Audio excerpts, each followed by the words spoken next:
Okay, so many people have offered suggestions or explanations of why Russia has invaded Ukraine. And what I'm going to show you is a little clip of Timothy Snyder talking about this. Um, and he's gotten to the core of it, I think.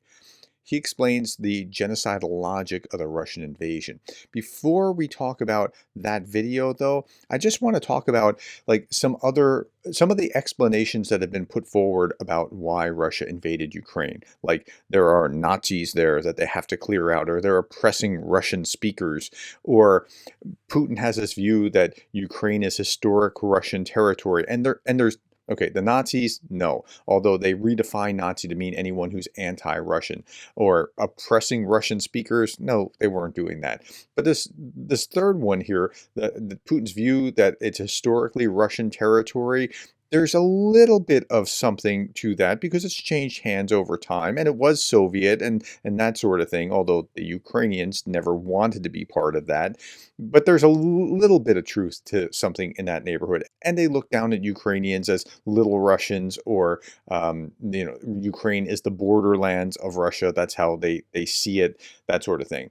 Russia's desire to prevent Ukraine from joining NATO. Okay, there's something there as well because like their argument that NATO has expanded to the east, expanded to no, no, no, no. Those former Warsaw Pact countries that you dominated were running from you under the umbrella of NATO so that you wouldn't do to them what you're doing to Ukraine right now. Putin's goal of restoring Russia as a great power and expanding its influence, I think that one's fair. I think that's actually happening. The Kremlin failed attempts to control Ukraine through other means. Like they would have been fine with Ukraine as long as there was a puppet government that was servile to Russia. They would have kept everything as it is. That's the example right there is Belarus, and as long as they happen to be happily walking with Russia and whatever Russia wants, they're okay with it.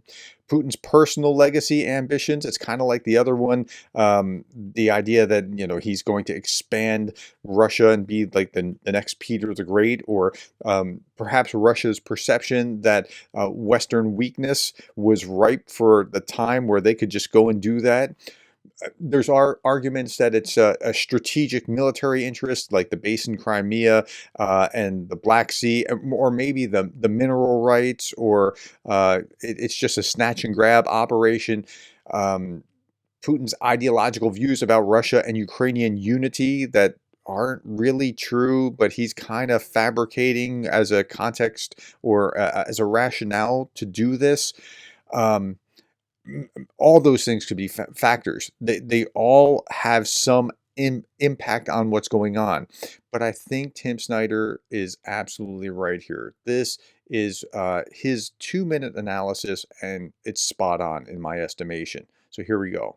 What is the reason for Russia to choose such a way? They should realize they are committing a crime of genocide. No, I mean, that's a wonderful question, and it's a bit of a mystery to all of us, isn't it? I mean, I think the war, I'll give you a logic, and then we can all think about it, ask the Russians in 10 years. But the war is based on the principle that you don't exist, right? The principle of the war is, Ukraińców немає, України немає, Української культури немає.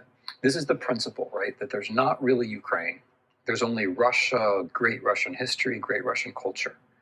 Now, and so the idea was to come in and kill or deport people like you, like everybody here, and then the happy Ukrainian peasant masses would just go along and accept they were Russian. That was the idea. What happens, though, when it turns out that's not true, right? So the Russian idea is that everybody wants to be Russian. No. So that turns out not to be true.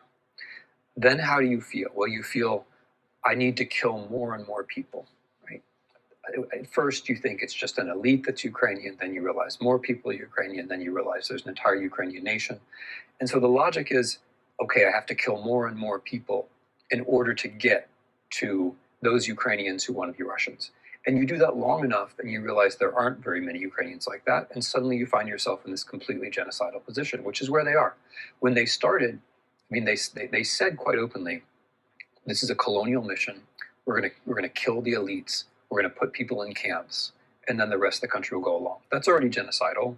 But when it turns out that there are more people that you have to kill, then you kill more people. And that's what they say this openly on television. They started out by saying thousands or tens of thousands, and now they say, well, it turns out there are more Ukrainians, so we have to kill millions.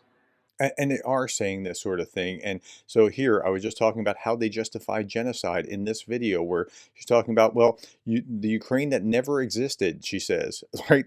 That's it. That's spot on. So ideas come in. Okay, first thing, ideas have consequences. And so if you believe something, you see it everywhere you go, right? I mean, you start to embrace the ideas. And if you could kick out just one strut of the complex structure that is why Russia did what they did or why they would continue to do what they're doing, kick out that one thought that Ukraine doesn't exist and everything else just doesn't work. Timothy Snyder is spot on that. That is the core to everything that's going on here. Is it a land grab? Sure, it's a land grab. Is it trying to grab mineral rights or military access to the Black Sea or this or that or the other thing? Or is it because of Western weakness? Sure, it's all those things. But if Ukrainians as a people actually existed independently in the minds of those that were actually doing this, I think that everything else has a hard time being justified. Tell me what you think about that. I think that he's spot on. This resonated with me, and so I wanted to show it to you. That's all that I have. Thank you for the likes, the shares, the subscribes, the coffees, and thank you for being the kind of person that cares about Ukraine.